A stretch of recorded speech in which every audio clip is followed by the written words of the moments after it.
Magandang hapon mga kamagsasaka. Gagawa po tayo ng pag-aaral base po sa atin pong sariling innovation. Ito po ay ang Kapis Compost, topsoil, at gagamit po tayo ng wood vinegar, yung WB, at isa sa ating obserbahan ay ang gagamitan natin ng chemical at yung purong lupa. So pag-aaralan po natin kung itong aking innovation ay mabisa base sa aking mga itatanim. So gagawa ako ng tatlong obserbasyon. Isa sa purong lupa, may halong wood vinegar, may halong chemical, at may halong Kapis Compost. Magtatanim ako ng dalawang uri ng tanim. Ito ay ang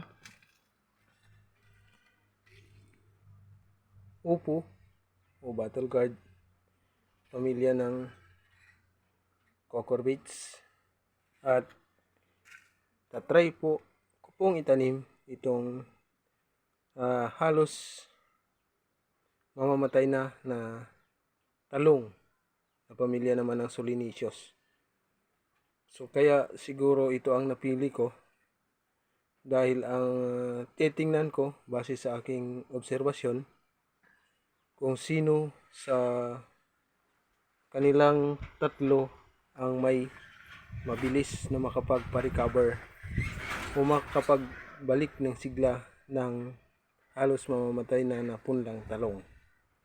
So titingnan natin kung sa pamagitan lang ng topsoil ay gaganda siya, o di kaya naman ay sa pamamagitan ng wood vinegar ay mas mabilis ang kanyang paglago o pag-recover, o sa pamamagitan ng Kapis Compost, o sa pamamagitan ng chemical na aking ilalagay. Ang chemical na aking gagamitin ay tinatawag nilang complete fertilizer o 14-14-14.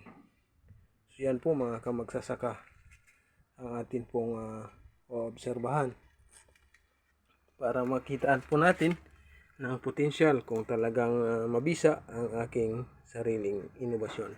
So itong Kapis Compost po ay, kung makikita po natin, ito po ay mga nabubulok na mga bagay sa gubat tulad ng mga punong kahoy, mga dahon, mga iba't ibang uri ng mga nabubulok na bagay sa gubat na atin pong inipon upang pakinabangan, upang maging pataba ng atin pong lupa at ng atin pong mga halaman. So mga kamagsasaka, yan po ang aking gagawin bilang obserbasyon sa aking inobasyon. Ako po si GC Sabanal ng Barangay Dumarao, Roas, Palawan.